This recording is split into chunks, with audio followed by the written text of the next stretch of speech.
ஆத்துமநேசரின் சத்தம். யோவான் 1:46.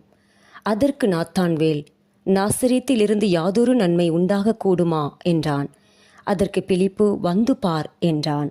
நம்முடைய ஆண்டவராகிய இயேசு கிறிஸ்து தன்னுடைய ஊழியத்தின் ஆரம்பத்தில் பிலிப்பு என்ற ஒரு மனிதனை கண்டு, எனக்கு பின் சென்று வா என்று அழைத்தார்.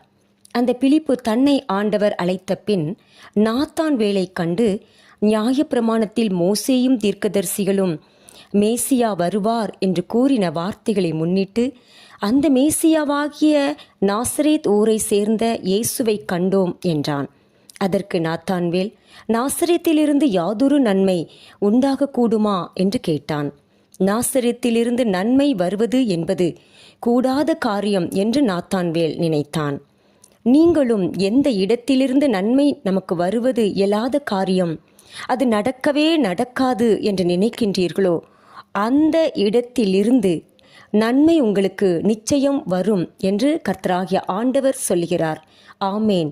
அந்த காரியத்தை நின்று பாருங்கள், அங்கிருந்து உங்களுக்கு நன்மை மெய்யாகவே வரும் என்று ஆண்டவர் உரைக்கிறார். ஆமேன்.